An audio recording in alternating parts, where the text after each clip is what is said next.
नमस्कार दोस्तों, स्वागत है आपका हमारे YouTube चैनल पर। बारिश का मौसम है और मैं उम्मीद करती हूँ कि आपके क्षेत्र में भी अच्छी बारिश हो गई होगी। अगर नहीं हुई है तो कुछ दिनों में हो जाएगी। और बात रही पढ़ाई की, तो मौसम खुशनुमा है और खुशनुमा मौसम में पढ़ाई करने का अपना एक अलग ही आनंद होता है। और बाकी दोस्तों, पढ़ाई तो करनी है, चाहे मौसम गर्मी का हो, चाहे सर्दी का हो, चाहे बारिश का हो, कैसा भी मौसम हो, हमें अपनी पढ़ाई है वो जारी रखनी होती है और रखनी भी चाहिए। तो दोस्तों, आज जो है वो मैं आपके लिए लेकर आई हूँ आर्थिक भूगोल का एक टॉपिक है, रोस्टोव का आर्थिक वृद्धि का सिद्धांत। ये जो रोस्टोव है ये अमेरिकी भूगोलवेत्ता थे, अर्थशास्त्री थे, अमेरिकी अर्थशास्त्री थे। और इन्होंने 1960 में अपनी एक थ्योरी दी थी। उस थ्योरी में इन्होंने बताया था कि विश्व के देशों की जो विकास की अवस्था है उसे 5 भागों में विभाजित किया जा सकता है। इन्होंने अर्थव्यवस्था के विकास की या देश के आर्थिक विकास की 5 अवस्थाएं बताई थी। उन 5 अवस्थाओं के बारे में आज हम विस्तार से जानेंगे। सबसे पहले थोड़ा सा मैं आपको ब्रीफली बता देती हूँ कि पहली अवस्था जो इन्होंने मानी थी वो थी परंपरागत समाज की अवस्था। अब परंपरागत समाज की अवस्था जो है वो बिल्कुल आदिम तरीके की, जिसमें मुख्य निर्भरता जो है वो कृषि पर होती है और कोई सरप्लस उत्पादन नहीं होता है। इसके बाद जो दूसरी अवस्था है वो है उत्कर्ष से पूर्व की अवस्था, यानी the pre condition of take off. यानी समाज जो है वो उत्कर्ष की तरफ यानी विकास की तरफ अग्रसर होता है, उससे पहले की अवस्था होती है। इसमें क्या है कि कृषि में थोड़ा सुधार होना शुरू हो जाता है। और इसके बाद जो तीसरी अवस्था आती है वो होती है टेक ऑफ की अवस्था। और टेक ऑफ की अवस्था तक किसी देश को पहुंचने में 10 से 30 वर्षों का समय लगता है। और इस अवस्था में तकनीकी विकास है वो बढ़ने लगता है, कृषि का व्यावसायीकरण हो जाता है। और इसके अलावा जो सेवा क्षेत्र है, परिवहन, संचार, स्वास्थ्य, चिकित्सा की सुविधाएं हैं वो बढ़ने लगती है। तो ये शुरुआत की 3 अवस्था है जिसमें देश जो है वो परंपरागत से निकलकर एक विकासशील देश बनने की ओर अग्रसर होता है। इसके बाद जो चौथी अवस्था होती है वो होती है परिपक्वता की ओर अग्रसर अवस्था, द ड्राइव टू मैच्योरिटी। यानी अर्थव्यवस्था है वो मैच्योरिटी की तरफ बढ़ना शुरू कर देती है। और इस अवस्था में जो है वो पहुंचने के लिए किसी देश को 40 से 60 वर्षों का समय लग जाता है। लेकिन इस अवस्था में जो देश पहुंच जाता है उसका आर्थिक विकास काफ़ी उच्च स्तर का हो जाता है। अमेरिका जो है वो 1920 के आसपास इस अवस्था में पहुंच गया था। इसके बाद जो अंतिम अवस्था होती है वो होती है चरम उपभोग की अवस्था।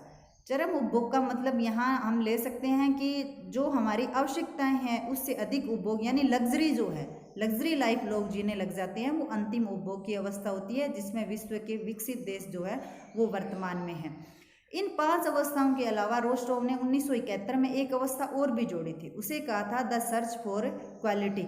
यानी जो 5वीं अवस्था है उस तक आते आते विज्ञान और जो अपना अंतरिक्ष है, चिकित्सा है, इस क्षेत्र में पर्याप्त मात्रा में शोध हो जाता है। लेकिन इसके बावजूद भी सुधार की गुंजाइश है वो हमेशा बनी रहती है। और इसके बाद जो नेक्स्ट अवस्था आती है उसमें लोग क्या है कि वो क्वालिटी के लिए सर्च करना शुरू कर देते हैं।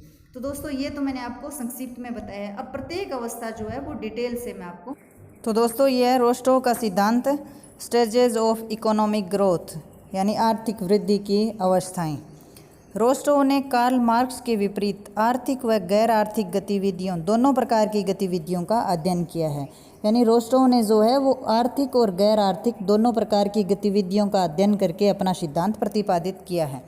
उन्होंने 15 से अधिक देशों का अध्ययन किया और 1960 में अपना सिद्धांत प्रस्तुत किया। अमेरिकन अर्थशास्त्री वाल्ट व्हाइटमैन रोस्टोव ने 1960 में अपना सिद्धांत प्रकाशित किया।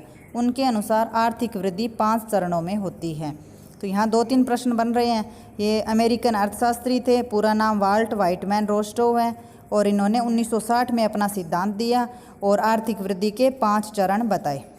अब बात करते हैं उन 5 चरणों की। सबसे पहला चरण जो है वो होता है परंपरागत समाज की अवस्था, दैट ट्रेडिशनल सोसाइटी। जैसा कि नाम से पता लग रहा है कि ये जो अवस्था है समाज की, इसमें समाज है वो परंपरागत अवस्था में होता है।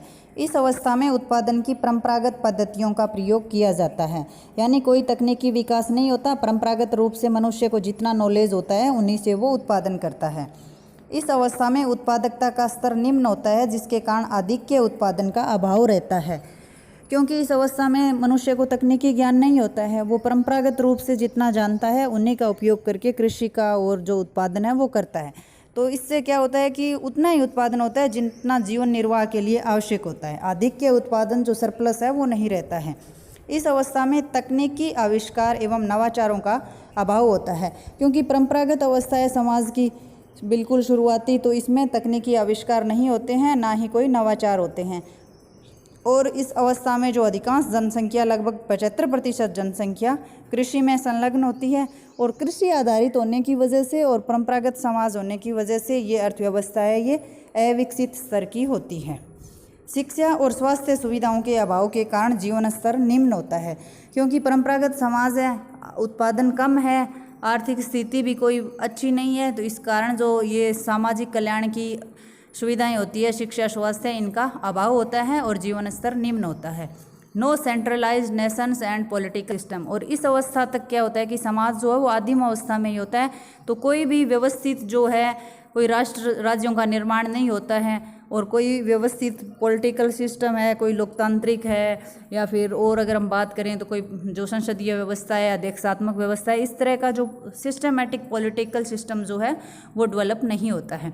यानी प्रारंभिक जो अवस्था है वो बिल्कुल ही एक तरह से जो पूरी तरह से परंपरागत अवस्था होती है। इसके बाद नंबर 2 अवस्था है स्वयं स्फूर्ति से पूर्व की अवस्था, pre condition of take off. Take off से पहले की जो अवस्था है उसमें जो पहला बिंदु है इसका वो है कि समाज के दृष्टिकोण में परिवर्तन होता है। इससे पहली जो अवस्था हमने पढ़ी थी परंपरागत, उसमें समाज का दृष्टिकोण पूरी तरह से परंपरागत होता है, लेकिन दूसरी अवस्था में आते आते समाज का दृष्टिकोण कुछ बदलने लगता है, यानी वो नवाचारों के प्रति थोड़ा उत्सुक होते हैं, या यूँ कह कि प्रयास करना शुरू कर देते हैं। कृषि में क्रांति होने से कृषि का व्यावसायीकरण शुरू होता है, व्यापारिक फसलों की कृषि शुरू होती है और अतिरिक्त उत्पादन होता है। क्योंकि कृषि का व्यावसायीकरण होता है तो वो व्यापारिक कृषि होती है, और व्यापारिक कृषि की खासियत ये होती है कि उसमें अतिरिक्त उत्पादन होता है। जो जीवन निर्वाह कृषि होती है उसमें सिर्फ उतना ही उत्पादन होता है जितना हमारे जीवन निर्वाह के लिए आवश्यक होता है, लेकिन व्यापारिक कृषि में अतिरिक्त उत्पादन होता है, सरप्लस उत्पादन होता है, और उससे क्या होता है कि कृषि पर निर्भरता कम होती है, यानी कम लोग जो है वो भी अधिक कृषि उत्पादन करते हैं, और जो अतिरिक्त उत्पादन बचता है कृषि का उससे उद्योगों का विकास शुरू हो जाता है। तो ये तीनों बिंदु एक दूसरे से जुड़े हुए हैं। कृषि क्रांति से अतिरिक्त उत्पादन होगा, इससे उद्योगों का विकास शुरू हो जाएगा और कृषि पर निर्भरता कम होने लगेगी। अब थोड़ी लोगों के पास आय बढ़ेगी तो क्या होगा कि निवेश में वृद्धि हो जाएगी, सरकार भी निवेश बढ़ाएगी और लोग जो है वो भी अपनी बचत जो है उसका निवेश करेंगे। परिवहन, संचार, विद्युत, तकनीकी शिक्षा, औद्योगिक प्रशिक्षण, चिकित्सा सुविधा आदि का विस्तार होता है, क्योंकि सरकार के पास पैसा आता है ना, तो वो जो समाज कल्याण की योजनाएं हैं, शिक्षा है, स्वास्थ्य है, परिवहन, संचार, इन सब का विकास होने लगता है। और ये जरूरी भी हो जाता है परिवहन संचार का विकास, क्योंकि कृषि के बाद जब उद्योगों का विकास होता है तो उद्योगों की तो रीढ़ की हड्डी परिवहन और संचार होते हैं, और व्यापार का विस्तार। अब उद्योगों का विकास होता है, उससे अतिरिक्त आय होती है और उस अतिरिक्त आय का उपयोग व्यापार में होने लगता है। तो यह दूसरी अवस्था, यानी इसमें परंपरागत स्टेज से निकलकर समाज जो है वो बदलना शुरू होता है, कृषि का व्यावसायीकरण शुरू होता है, उससे अतिरिक्त उत्पादन होता है, उससे उद्योगों का विकास होता है और व्यापार का विकास होता है। तो ये दूसरी अवस्था हो गई है। इसके बाद दोस्तों तीसरी जो अवस्था है वो है स्वयं स्फूर्त अवस्था, यानी द टेक ऑफ। इसमें क्या होता है कि कोई भी देश जो है वो परंपरागत अवस्थाओं से निकलकर विकास की एक लंबी छलांग लगाने के लिए तैयार हो जाता है। इसकी विशेषताएं देखते हैं कि किसी भी देश को इस अवस्था में पहुंचने के लिए 10 से 30 वर्ष का समय लगता है, यानी कोई भी देश जो है वो परंपरागत समाज से निकलकर इस अवस्था तक आएगा तो उसे 10 से 30 वर्षों का समय लगेगा।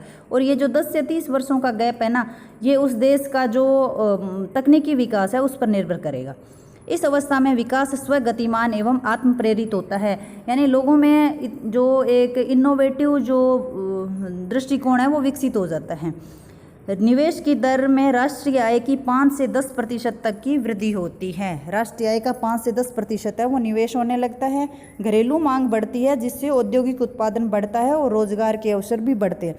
और दूसरी अवस्था में हमने पढ़ा था कि औद्योगिक विकास होता है, तो उससे क्या होगा, औद्योगिक विकास से लोगों के पास पैसे आएंगे, और जब पैसे हमारे पास आते हैं तो हम उससे कुछ न कुछ खरीदते हैं, तो मांग बढ़ती है। यानी लोगों की जब आय बढ़ती है तो मांग भी बढ़ती है, और जब मांग बढ़ती है तो उद्योगों में उत्पादन बढ़ता है, क्योंकि मांग बढ़ने से उद्योगों को उत्पादन अधिक करना पड़ेगा बाजार में उस वस्तु की पूर्ति बनाए रखने के लिए।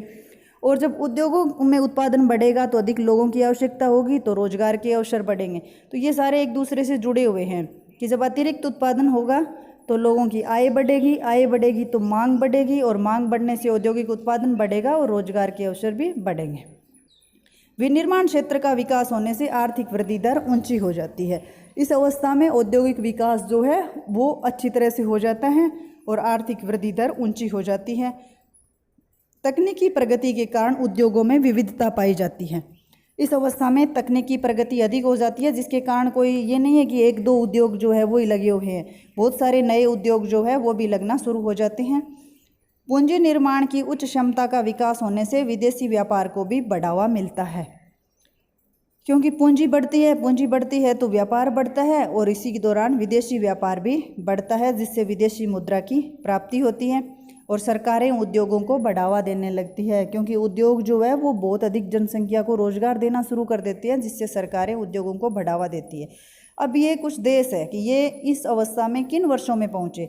फ्रांस जो है ये 1830 से 1860 के बीच इस अवस्था में था। अमेरिका 1843 से 1860, जापान 1878 से 1900, भारत 1952 में, चीन 1952 में, और रूस जो है ये 1890 से 1914 के बीच इस अवस्था में था। जो टेक ऑफ की जो अवस्था है उसमें ये देश जो है, ये में सबसे पहले अगर ये सारणी देखें तो इसमें फ्रांस है, और सबसे लास्ट में जो है वो भारत और चीन जो है ये टेक ऑफ की अवस्था में पहुँचे थे। इसके बाद रोस्टोव ने जो 4 नंबर अवस्था बताई है वो है परिपक्वता की ओर अग्रसर अवस्था, ड्राइव टू मैच्योरिटी। इसमें अर्थव्यवस्था जो है वो टेक ऑफ से आगे बढ़ जाती है और एक परिपक्वता की अवस्था को प्राप्त करना शुरू कर देती है। किसी भी देश को इस अवस्था में पहुंचने के लिए 40 से 60 वर्ष का समय लगता है। यह सतत आर्थिक वृद्धि की अवस्था है, यानी इस अवस्था तक आते आते आर्थिक वृद्धि दर उच्च हो जाती है और रोजगार, उद्योग, इनमें एक तरह से जो सततता आ जाती है। इसमें आधुनिक तकनीक का प्रयोग किया जाता है, क्योंकि तकनीकी विकास बढ़ते जा रहे हैं, जिसके कारण आधुनिकतम तकनीक का उपयोग होने लगता है। कृषि पर निर्भरता कम हो जाती है और उद्योग और सेवा क्षेत्र में रोजगार अधिक होते हैं, क्योंकि कृषि व्यापारिक हो जाती है तो कम लोग ही अधिक उत्पादन कर लेते हैं। जो शेष जो मानव शक्ति है वो उद्योग और सेवा क्षेत्र में नियोजित हो जाती है। निवेश की दर राष्ट्रीय आय का 10 से 20% हो जाती है, यानी निवेश जो है वो उच्च होने लगता है। इंजीनियरिंग, लोहा इस्पात, रसायन उद्योग आदि का बड़े पैमाने पर विकास होने लगता है, क्योंकि दोस्तों जैसे कि किसी देश का अगर औद्योगिक विकास करना है या उसे उच्च स्तर की ओर ले जाना है तो ये कुछ आधारभूत उद्योग होते हैं, लोहा इस्पात उद्योग, सीमेंट उद्योग, इंजीनियरिंग उद्योग, तो इनका विकास इस अवस्था में अधिक होने लगता है। उपभोग उद्योगों का विस्तार होना शुरू हो जाता है, यानी जो मानवीय आवश्यकता की पूर्ति करने वाले जो अपने घरेलू सामान बनाने वाले उद्योग हैं उनका विकास भी शुरू हो जाता है, और थोड़ा थोड़ा जो है वो लग्जरी लाइफ भी शुरू हो जाती है। औद्योगिक आय में वृद्धि होती है, क्योंकि उद्योग बढ़ते हैं, घरेलू खपत बढ़ती है तो उद्योगों में उत्पादन बढ़ता है और औद्योगिक आय भी बढ़ती है। आत्मनिर्भरता की प्राप्ति होने से विदेशी निर्भरता कम होने लगती है, क्योंकि देश जो है वो औद्योगिक दृष्टि से सुदृढ़ हो जाता है तो वो आत्मनिर्भर हो जाता है, तो विदेशों पर जो निर्भरता थी कृषि की दृष्टि से या उद्योगों की दृष्टि से वो कम होने लगती है। उच्च जीवन स्तर तो अपने आप ही उच्च होगा, क्योंकि आय में वृद्धि होगी, तो आय में वृद्धि होने से जो है वो लोगों का जीवन स्तर उच्च होता है। आय, बचत और निवेश में वृद्धि होती है। आय बढ़ती है तो लोग बचत करना भी शुरू करते हैं, और बचत जो है वो उस बाद में निवेश भी करते हैं। इसके अलावा जो ये सामाजिक सेवाएं जो है, सोशल वेलफेयर जो है वो भी शुरू हो जाता है, जिसके कारण जीवन स्तर उच्च हो जाता है। इसमें भी जो अवस्था है, इसमें भी विश्व के देश जो है वो एक साथ नहीं पहुंचे थे, अलग अलग देश जो है वो इस अवस्था में अलग अलग समय में पहुंचे थे।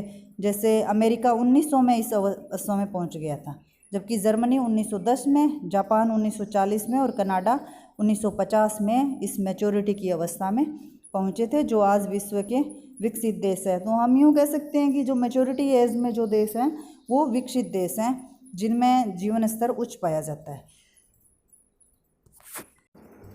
इसके बाद जो रोस्टोव के अनुसार 5वीं अवस्था है वो है उच्च स्तरीय उपभोग की अवस्था, stage of high mass consumption.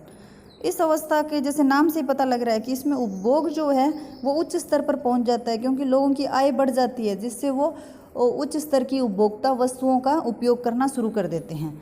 लोगों द्वारा सामान्य उपभोग की वस्तुओं के अतिरिक्त विशिष्ट उपभोग की वस्तुओं का उपयोग का प्रयास शुरू हो जाता है। सामान्य उपभोग की वस्तुएं यानी मनुष्य की जो सामान्य आवश्यकताएं जैसे रोटी, कपड़ा और मकान, इससे आगे बढ़कर जो लग्जरी लाइफ स्टाइल है उसको मेंटेन करने का प्रयास शुरू हो जाता है। विलासिता की वस्तुएं सामान्य आवश्यकता की वस्तुएं बन जाती है और लग्जरी लाइफ स्टाइल शुरू हो जाती है। औद्योगिकरण की उच्च अवस्था, क्योंकि ये 5वीं अवस्था है और रोस्टो का जो सिद्धांत है उसमें शुरू में उन्होंने 5 ही अवस्थाएं दी थी, तो 5वीं है। इसमें औद्योगिकरण उच्च हो जाता है और नगरीकरण में वृद्धि होती है, क्योंकि कृषि जो है उसमें धीरे धीरे क्या है कि लोगों की संख्या घटने लगती है और लोग जो है वो औद्योगिक क्षेत्रों में रोजगार बढ़ने के कारण शहरों में आकर बसना शुरू कर देते हैं। इसके अलावा जो शहरी जीवन का जो उच्च जीवन स्तर है शहरों का, वो भी लोगों को अपनी ओर आकर्षित करता है, जिसके कारण ग्रामीण क्षेत्रों से शहरी क्षेत्रों की ओर पलायन बढ़ने लगता है और नगरीकरण में वृद्धि होती है। नगरीकरण का मतलब होता है ग्रामीण जनसंख्या का नगरीय जनसंख्या में बदलना, और नगरीकरण से नगरों का आकार बढ़ता है। उच्च तकनीकी विकास के बावजूद नए अनुसंधान एवं परीक्षण जारी रहते हैं। हालांकि इस अवस्था तक बहुत सारा तकनीकी विकास हो जाता है, उच्च स्तर की जो मशीनें हैं, उच्च स्तर की तकनीक आ जाती है, लेकिन फिर भी जो है वो उच्च स्तर के, क्योंकि टेक्निक जो है, आविष्कार जो है वो कभी समाप्त नहीं होते हैं, तो उच्च स्तरीय आविष्कार है, जैसे कह सकते हैं हम पंचम आर्थिक क्रियाओं में जो आविष्कार आते हैं वो जारी रहते हैं। तृतीयक सेवा क्षेत्र में वृद्धि होती है। सेवा क्षेत्र 3 प्रकार के होते हैं, प्राथमिक, द्वितीयक और तृतीयक। जो इसमें अर्थव्यवस्था के 3 क्षेत्र होते हैं, प्राथमिक, द्वितीयक और तृतीयक। तो इस अवस्था में जो है वो तृतीयक क्षेत्र यानी सेवा क्षेत्र है, उसमें वृद्धि होती है। रक्षा, सामरिक समानता, सामाजिक कल्याण पर अधिक ध्यान दिया जाता है और 100% साक्षरता की प्राप्ति हो जाती है। इस अवस्था में देश जो है वो सामाजिक कल्याण पर अधिक ध्यान देना शुरू कर देते हैं। सामाजिक समानता जो है उस पर जोर दिया जाता है। इसके अलावा अपने देश की जो बाउंड्रीज़ है उनकी रक्षा से संबंधित कार्य जो है वो अधिक किया जाता है, क्योंकि एक तरह से अर्थव्यवस्था जो है उच्च स्तर पर पहुंच जाती है। उच्च प्रति व्यक्ति आय होती है, पर कैपिटा इनकम है वो हाई होती है और लोगों का जीवन स्तर उच्च होता है। इस अवस्था में भी जो है वो देश है विश्व के वो एक साथ नहीं पहुंचे थे, अलग अलग समय पर जो है वो विभिन्न देशों ने इस अवस्था में प्रवेश किया, जिसमें अमेरिका जो है ये 1920 में इस अवस्था में पहुंच गया था, क्योंकि अमेरिका जो है उसका तकनीकी विकास अधिक हुआ और अमेरिका के पास संसाधन बहुत है। प्रेरी के घास के जो मैदान है वो कृषि क्षेत्र की दृष्टि से उपयोगी है। इसके अलावा अगर हम बात करें उसके खनिज क्षेत्रों की, तो खनिज क्षेत्रों की दृष्टि से भी अमेरिका विश्व का एक धनी देश है और तकनीकी विकास वहाँ एडवांस स्तर का है। तो इस वजह से अमेरिका 1920 में इस अवस्था में पहुंच गया, ब्रिटेन 1930 में, जापान और पश्चिमी यूरोप जो है ये 1950 के बाद इस अवस्था में पहुंचे थे, जो 5वीं अवस्था है। इन 5 अवस्थाओं के अलावा जो है वो रोस्टो ने एक छठी अवस्था भी दी थी। 1971 में उन्होंने एक नई अवस्था जोड़ी थी, वो थी बियॉन्ड कंजप्शन, यानी उपभोग से भी आगे की अवस्था, जिसमें सर्च फॉर क्वालिटी, यानी इस अवस्था में लोग जो है वो उपभोग से आगे एक मतलब क्वालिटी लाइफ की तलाश शुरू कर देते हैं। मानवीय मूल्यों को जीवित रखते हुए हम अपना अधिकतम विकास कैसे कर सकते हैं, इस तरह की जो सोच है वो लोगों की बन जाती है। धन्यवाद दोस्तों, वीडियो को लाइक करें, शेयर करें और चैनल को सब्सक्राइब करें। Best of luck.